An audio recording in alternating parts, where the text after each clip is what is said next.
जय माता दी दोस्तों, आज हम आपको माघ मास के मौनी अमावस्या के विषय में बताते हैं। मौनी अमावस्या चूँकि किसी के मन में ये है कि सोमवार को है और किसी को ये लग रहा है कि मंगलवार को है, तो सबसे बड़ी चीज़ ये है कि सोमवार को अमावस्या तिथि शाम को हो रही है, 2:18 के बाद लग रही है।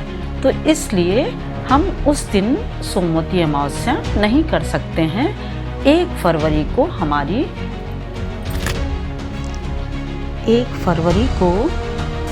हमारी मौनी अमावस्या है। मौनी अमावस्या के दिन हम यदि मौन रहकर सुबह सुबह स्नान करते हैं और सभी धर्म का पालन करते हैं, धर्म अर्थात ये है कि प्रातःकाल हम इसी व्रत में सिर्फ मौन रह के स्नान करते हैं। बाकी सभी व्रतों में या फिर त्यौहार में हम कोई न कोई मंत्रोच्चारण करते रहते हैं और मंत्रोच्चारण करते हुए स्नान करते हैं।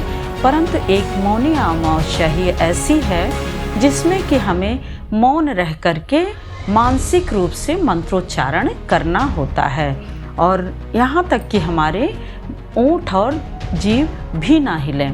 हमें मन में मानसिक रूप से मंत्रोच्चारण करना होता है, जिसमें कि ऐसा करने से हमें बहुत ही अक्षय पुण्य की प्राप्ति होती है। मौनी अमावस्या के दिन सभी व्रतों की तरह सुबह सूर्योदय में उठ करके स्नान ध्यान मौन रूप में करके और फिर सबसे पहले हमें सूर्य भगवान को अर्घ्य देना चाहिए। सूर्य भगवान का अर्घ्य देते समय हमें जल में काला तिल, अक्षत और गुड़, मीठा या मिश्री कुछ भी डाल सकते हैं जिससे कि वह जल मीठा हो जाए। फिर उस जल को हम ले करके सूर्य भगवान को सबसे पहले अर्घ्य देते हैं। सूर्य भगवान को अर्घ्य देते समय परिक्रमा भी करते हैं। और मौनी अमावस्या में सबसे बड़ी चीज़ ये कहा गया है कि अमावस्या जो है यह पितरों के लिए होती है, सबसे बड़ी अमावस्या कही गई है, इसीलिए इसे श्राद्ध की भी अमावस्या कही जाती है। वैसे तो हम किसी भी दिन मौन रह सकते हैं या मौन व्रत को सबसे श्रेष्ठ माना गया है, परंतु मौनी अमावस्या के दिन और वो भी हम गृहस्थ में रहकर यदि शांत रहें तो कलयुग में तो इस व्रत को सबसे श्रेष्ठ माना गया है। तो सुबह सुबह हमें व्रत का संकल्प लेना चाहिए और व्रत का संकल्प ले करके हमें सबसे पहले सूर्य भगवान को अर्घ्य देने के बाद फिर अपनी पूजा प्रारंभ करनी चाहिए। पूजा में हम सूर्य भगवान को जल देने के बाद तिल दान, अन्न दान, वस्त्र दान या कोई भी वस्तु दान कर सकते हैं। माघ मास में तो किया हुआ किसी भी प्रकार का दान अक्षय पुण्य की प्राप्ति करवाता है। और सबसे बड़ी बात है कि जन्म जन्मांतरों की तो बात छोड़ दीजिए कि हमें अगले जन्म में मिलना है या फिर इस जन्म में मिलना है, बल्कि मौनी अमावस्या के दिन किया हुआ दान इसी जन्म में सुख की प्राप्ति कराता है, अर्थात हमारा जीवन सुखमय बनाता है।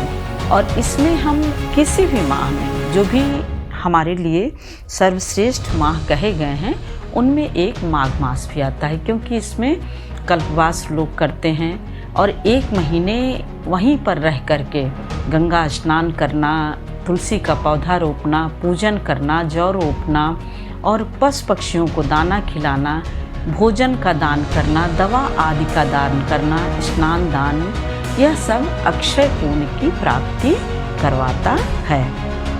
इस प्रकार से कहा गया है कि यदि माघ मास के हम पूरे महीने को प्रतिदिन नियम संकल्प ना कर सकें तो जिस दिन त्यौहार रहता है, अर्थात ये है कि जैसे मान लो कि बसंत पंचमी के दिन हो गया, एकादशी के दिन हो गया, शिवरात्रि के दिन हो गया, मौनी अमावस्या के दिन हो गया, पूर्णिमा के दिन हो गया, उस दिन तो हम कम से कम इतना कर सकते हैं। और हम स्नान के साथ साथ दान पुण्य भी कर सकते हैं। और इस महीने में काले तिल का दान बहुत ही अक्षय पुण्यों की प्राप्ति करवाता है। खीर का दान, गर्म वस्त्रों का दान, इससे इन सब के दान करने से हमारी समस्त प्रकार की परेशानियां दूर होती हैं और हमारे जीवन में खुशहाली आती है, शांति रहती है और हर तरह के समस्याओं से हमें निजात होती है। कहते हैं कि अमावस्या के दिन पीपल के पूजन का भी विशेष महत्व होता है। वैसे तो पीपल का पूजन शनिवार, मंगलवार आप किसी भी दिन कर सकते हैं, जल चढ़ा सकते हैं। जल चढ़ाना है तो आपको सूर्योदय से पूर्व चढ़ाना होगा और दीपक शाम के टाइम जलाना होता है। परंतु अमावस्या के दिन सूर्योदय के बाद हमें जल चढ़ाना होता है। सूर्योदय के बाद हम मीठा जल अर्पित कर सकते हैं पीपल में, कच्चा दूध चढ़ा सकते हैं और सबसे बड़ी बात यह है कि यहाँ पर जो है पीपल में पितरों का निवास होता है। जो भी पितरों की पुण्य आत्माएं होती हैं वह पीपल के वृक्ष में निवास करती हैं। कहा जाता है कि पितरों के साथ साथ सभी देवी देवताओं का भी निवास पीपल के वृक्ष में होता है। पीपल के वृक्ष का तो हम आपको दूसरे वीडियो में बताएंगे, पीपल के वृक्ष का महत्व, लाभ और क्या उसमें निवास करते हैं, सभी चीज़ें। अभी तो हम सिर्फ ये मौनी अमावस्या का बता रहे हैं कि इसलिए हमें मौनी अमावस्या के दिन पीपल में भी जल चढ़ाना चाहिए। और सबसे बड़ी बात है कि पीपल में जल चढ़ाने से हमें सभी देवी देवताओं और हमारे सभी पितरों का आशीर्वाद हमें प्राप्त होता है। और बाकी सभी जैसे पूजा पाठ होते हैं उसी तरह से धूप दीप करना, परिक्रमा करना और कच्चा सूत लपेटना। यदि सोमवार को पड़ता है तो वही सोमवती अमावस्या हो जाती है। सोमवती अमावस्या का हम आपको अलग से वीडियो बताते हैं। माघ मास के बहुत सारे ऐसे नियम हैं जो बहुत ही पुण्य प्रदान करने वाले होते हैं।